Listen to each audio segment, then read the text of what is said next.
There's an importance with mental health days. I think what's important though too is how are people taking them. I think the again pop culture view of mental health days is I'm going to quote unquote check out.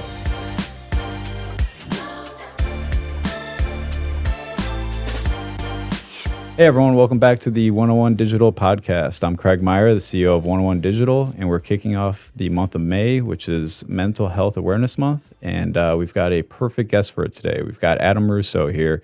Can you tell our guests a little bit about yourself and what you do? Sure. I'm a social worker by training. I've been a social worker for over 20 years. I started a practice here in the Naperville area about 15 years ago.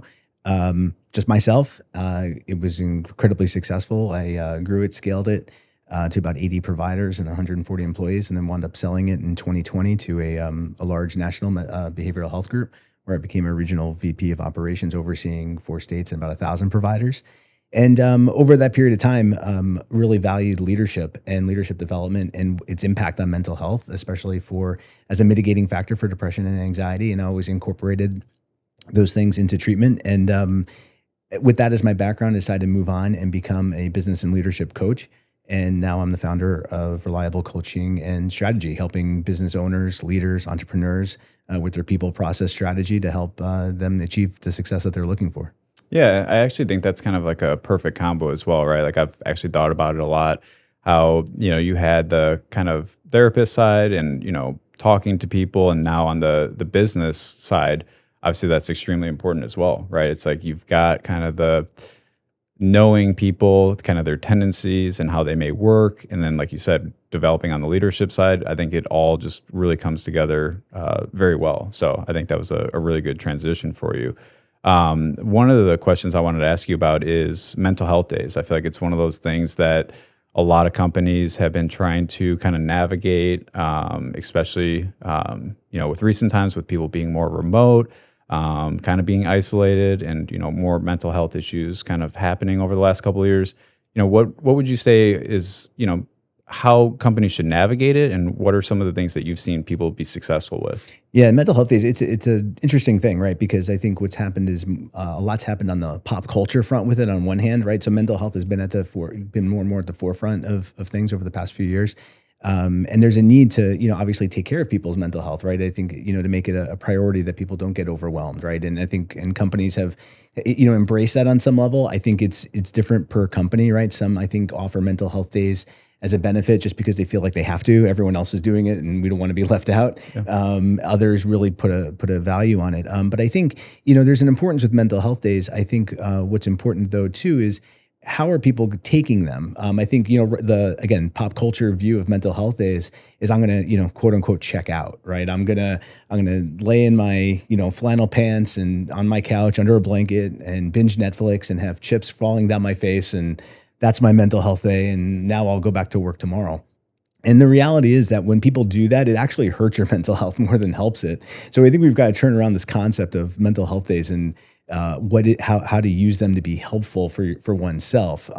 Because if you're vegging out on a couch watching Netflix, all those things that you were stressed about, the things at work, the things at home with your kids, with your spouse, maybe with your parents or extended family, finance, all those things, they're still there the next day. And you didn't do one thing on your day off to address any of them, right? So if we're going to use that time to be productive and to really be good for our own mental health, we've got to then take ownership of, well, what can we do, right? So it may not mean anything about like literally controlling any of these things or stressors, because there might not be a way to, but could it mean, going to a forest preserve and walking on a path for a couple of hours just to kind of clear your head, or, engaging in a hobby or something like that, that just can kind of keep your mind active, but off of some other things to help kind of decompress, do yoga, things, any of those kind of things beyond just vegging out on a couch. Cause I think that just it can make people feel worse. Yeah. I mean, I personally can, attest to that, where if you are just say laying on the couch, trying to watch a TV show, the thoughts of work are going to, at least again, for me, creep into my head, right? If I'm say golfing or like you said, going out on a hike, a run, that's where really you do kind of turn everything off and allow yourself to recharge. So yeah, I think that's a really good way to do it and think about it. But yeah, I mean, everyone obviously is going to have their own way probably of doing it. So Yeah, they will, and again, if we're talking about kind of on an organizational side, where if we're saying organizationally, we want to take care of our people and we want to give them some of those extra days during the year to take care of themselves. I think it's really good for organizations to, not only encourage people to take the days, but to use them effectively and not just use them to just sit around. Because if the purpose of the day is for mental health, I think it's also good for organizations to help their people really understand what can be beneficial for them. yeah, definitely. I think another thing too that I just thought of was there's a part with technology that plays into that as well, right? People can be kind of accessible at any time. So I think the business as well needs to kind of make sure that, you're not hitting them up with emails and other things. Like you really should have some sort of, secondary contact for those people so that they can actually do that. Yeah, when what you're talking about, I think leads into kind of a whole other separate thing of organizational culture, right? How, are we offering mental health days on one hand, but is the organizational culture one that you're not allowed to take them, right? And how does that play in? And making sure that, like you're saying, that there's alignment between what the messaging is from an organization and how they're viewing things and how things get managed versus how does that line up to individuals and their ability, to take the time that they need. 100%. Yeah. The next thing I wanted to talk through was, leadership and coaching and, within an organization, allowing people to fail and also kind of giving them the comfort that it's okay to fail. Right. So can you kind of talk about the, coaching side of that, the leadership side of it, and again, just learning from failures and allowing people to understand that it is okay to fail? Yeah, it's a really important topic, and one that's been researched quite a bit. I think Angela Duckworth wrote a book called Grit some time ago, where she speaks a lot about the growth versus fixed mindset, and all of the learning from failure all comes from from all that research, and a big part of it is about it stems first of all from our culture. Our culture, especially with our young people, doesn't value learning from failure, because if you think about the educational system, it values a lot of accuracy, precision, doing it right the first time. It's a very slow, methodical process. And that what we're teaching kids at young ages as they get older doesn't necessarily translate into experimenting with something new and failing at it, because we're not valuing that at young ages. There was a study that was done some time ago where researchers looked at patent submissions that people had made. And they looked at them and they said and they pulled out the patents that were society impacting, right? They had a large scale effect, and they wanted to know were these patent submissions the first submission that the person had, like the 5th, the 100th, like what number was it? And what they found was like virtually all of them were like 50 or more patents that these people have had prior to really hitting a home run with one of their ideas. None of them were like a first idea or second idea. It's really interesting. And so it lends to, and ultimately, the learning from failure is kind of part of it, but the larger part, especially when you kind of I'm just using that study as an example, the iteration of ideas gets you to better ideas. And if you don't allow a process to go through the iteration of ideas, organizations and individuals tend to get stuck because they feel like they have to do right that first time. And the likelihood of, again, hitting that grand slam on the first pitch it's not going to happen. So getting comfortable with the iteration of ideas, knowing full well that you're going to waste time and energy, but ultimately getting to the place where you want to be. And so reframing wasting time and energy to part of a process in learning and development is incredibly important. One of the things, the first thing that you said was, in our society, kind of not allowing people to fail. I mean, as you were saying it, I was thinking about myself personally, right? And I think I do have a difference of how I do handle this personally, like at home, say with my son, where like it is hard to kind of just watch him say struggle with something new and you want to kind of step in and help him, right? But to your point, you should allow them to fail so that they understand what that's like, right? To fail at something, to potentially be frustrated about it, but to realize that it's not the end of everything, right? They will get better at it. I feel like I do a better job of that on the professional side though, where I let my team fail at things, right? Give them the resources to understand how to do it, but then allow them to execute on it, right? Like you don't have to always handhold with them. They have to build that confidence in themselves. So, is there anything else that you have kind of on that, again, leadership side of it and, what leaders potentially can do to kind of facilitate that failure in a successful way? Yeah, I think, and it goes on two levels, right? Because on one hand, like what you're saying, that there needs to be, if you're looking at it organizationally, the higher end of organizations has to be able to encourage that type of thinking and way of doing things as far as their culture goes. But then, so that can be set up, but then individuals themselves also have to be prepared to go through it, because as much as an organizational culture can set the table for that, a lot of individuals aren't prepared to actually go through it, because like you said, if an individual's coming through and they've never really experienced failure or never really were able to, yet they're in a culture that encourages it, there's not alignment in that. And if there's not alignment, then there's kind of this push pull that's going to happen within an individual in that level, because they might be really scared about failing, even though the organization's encouraging it. So it doesn't necessarily get to the end point that the organization might want, because the individual is going to feel kind of a little ambivalent inside. So it kind of works on both levels, and paying attention to individuals' abilities to be able to handle that and what's their process of learning in it. Some are more comfortable than others. So kind of putting all those things together is important. How have you seen people, I guess, be successful in kind of getting out of that then, right? If like they are someone who struggles to allow others to fail, like how do you kind of talk them into a place of where they can allow that, right? Yeah, I mean, and I think it goes to what you said, the idea of not everything has to be perfect, Yeah. and really kind of and helping people understand why is perfect important. Because when you can kind of dig a little bit deeper down, there's a value proposition as an individual behind perfect, right? If I'm not great at what I do, therefore I must be terrible. And a lot of times it boils down to something like that, which is really poignant for individuals, and it's hard to handle, because on one hand there might be a point of view of saying, look, hey, try it. If it doesn't go well, that's okay. We'll learn and we'll move forward. But the experience of that might be like, if I don't do well, maybe I'll get fired. Maybe people are going to find out that like I'm really bad at this, right? And so it's a big disconnect, and so that's where effective communication is a big part of it. Yeah, that makes sense. And I try to tell everyone here that, it is that, if you fail, it does not mean that your job's on the line, right? If you've taken the precautions, you've learned it, and you've tried and you still fail, again, that's going to happen. I think that everyone's going to then grow from that, right? Like there's this sense of just building yourself up from those failures. So I think that's one of those things that, if people kind of, understand that and hear that from others, that it is okay, I think people will just be better off. And I think we've talked about it off camera too, of, that sense of allowing that and feeling okay about it obviously also then reduces, probably anxiety and potentially depression and things like that. It does, and when people, and that's the idea of the leadership piece kind of being that mitigating factor for for any mental health issues. Because if the more people get comfortable in those types of things, as failing and things not being perfect, understanding that if something doesn't go well, it's not the end of the world. There's depression and anxiety that come up. I mean, life is hard. Everyone gets hit on the chin, right, at multiple times over the course of their lifetime. And the more those leadership skills are in place, the better able people are to kind of get themselves back up and mitigate the symptoms of anxiety and depression, because they're feeling more secure in themselves. And that when there's that security and confidence, that then can help them move forward.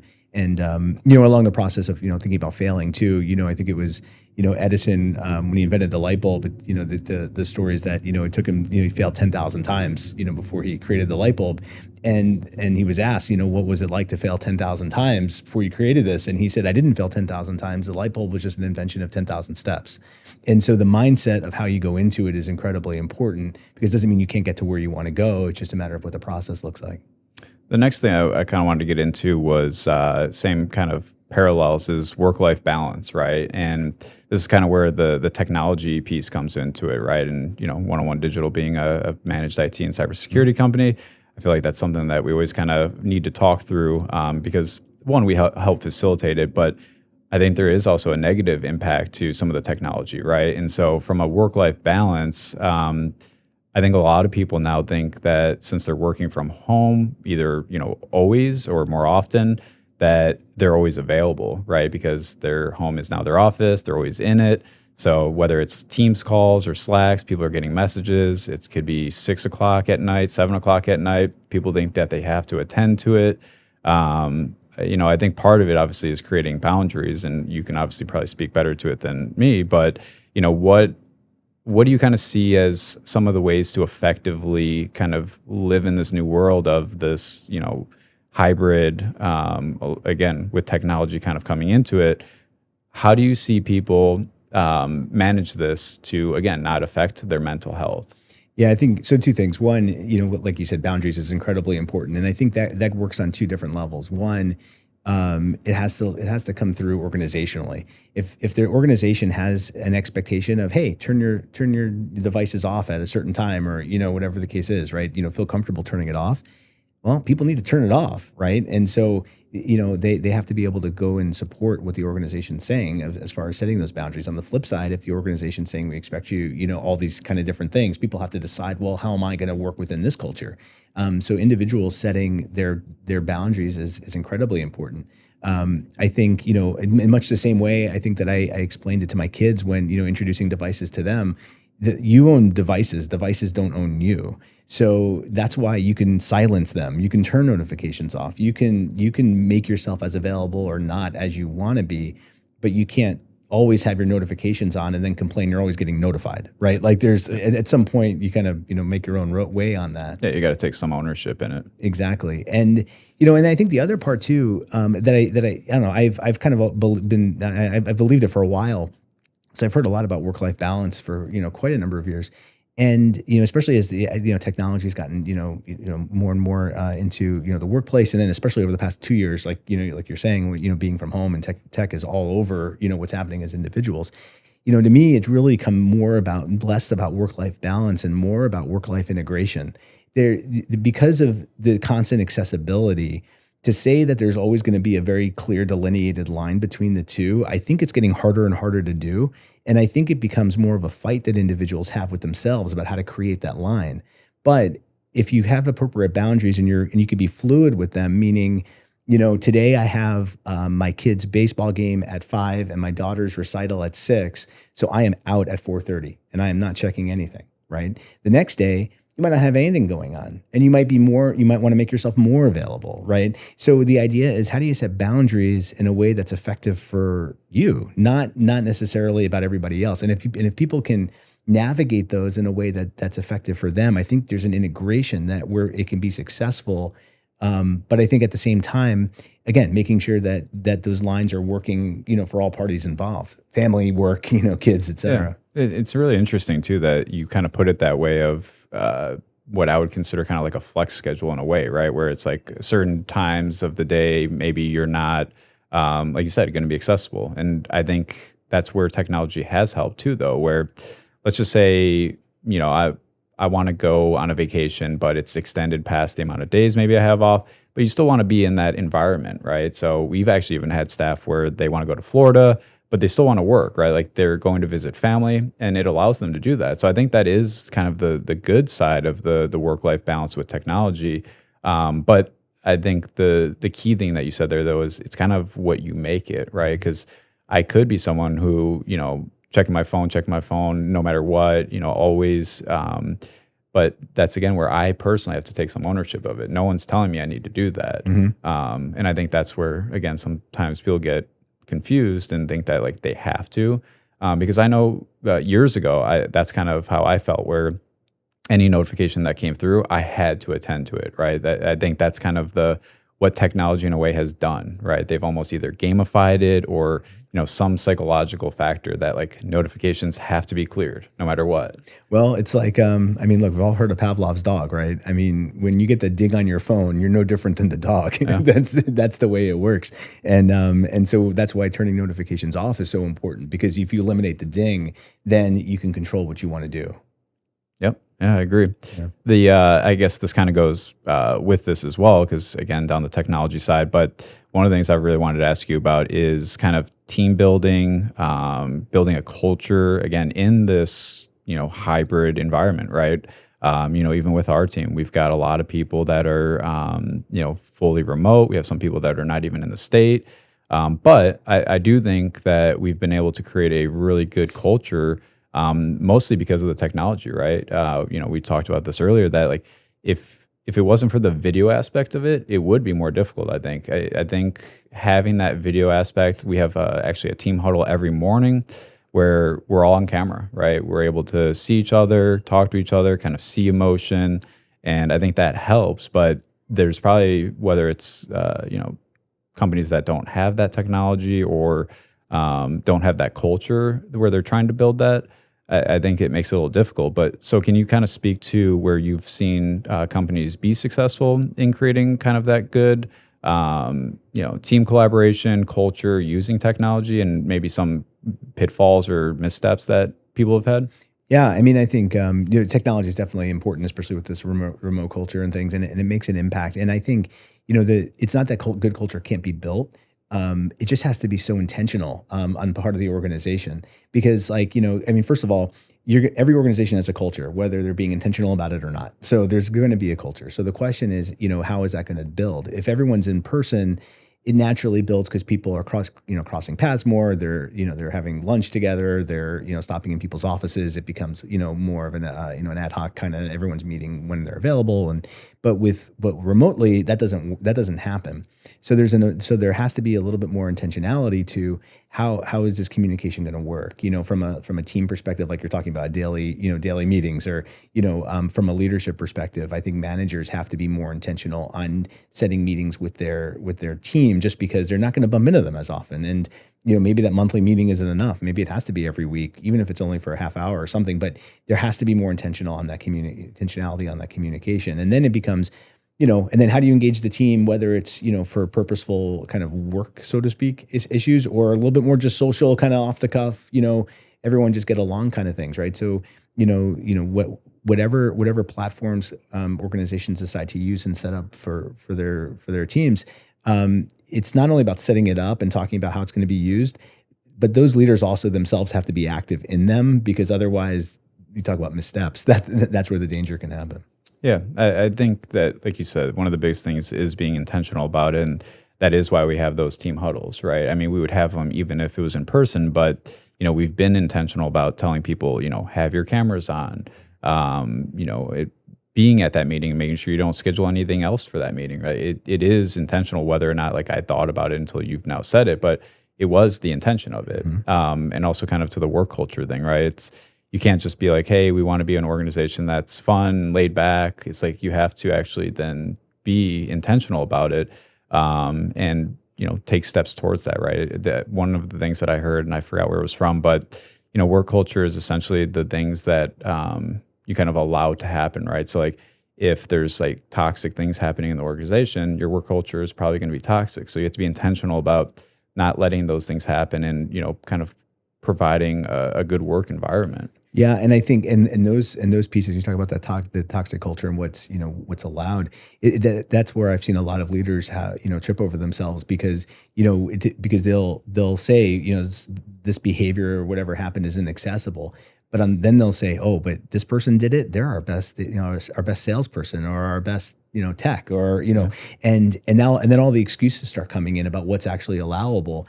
And what people don't realize is that whether you're all remote or whether you're all in person or a hybrid or whatever the case is, the culture is going to impact what people do, and it's going to impact the point of view that the team has on their own company. And so when things like employee retention are such a big deal, it's really incumbent on the organizations to create an organizational culture where people want to stay and say, hey, the grass is not going to be greener somewhere else. And so it's always the organization's responsibility to control and manage their culture all the time, and not check out from that. Kind of go full circle on the culture, being intentional, and as we talked about earlier, this allowing people to fail. I feel like that's part of work culture as well, right? It's like, I can tell you for sure here, we make it, and it's intentional to let people know it's okay to fail. Mm-hmm. So yeah, I mean, I think all of this has been awesome. I really appreciate you coming on here. Kind of want to give you the time now to kind of let people know where they can find you. Give you also a little bit more about like what your current business does as well. Yeah, so Reliable Coaching and Strategy. Again, business leaders, owners, entrepreneurs, helping them with people, process, strategy, so that they can achieve success. I'm working with people in various industries, and their businesses are all in different places, but they're all looking for the same thing. They want, they want to grow. They want to have a good environment, a good culture, a good process. And they want to be successful. And some of that success is defined differently by everybody. Some it's more defined on the personal family side than it is financial. Some of it is just about the challenge of growth and, just with the steps that are in front of them. So, but working with them to be able to achieve what they would like to. My website, reliablecoachingandstrategy.com, has all the information about me. I have video blogs of coaching tips and things like that that people can just pull from and see if there's anything that's helpful for them to use in their organizations. And I'm happy to always do free consultations. Well, I think you're going to be extremely successful with that because, like I said earlier, I think it's just a good transition from what you were doing previously. So thanks again for coming on. And if anyone wants to find out more about 101 Digital, you can find us at 101digital.com. And thanks again for tuning in. Really appreciate it.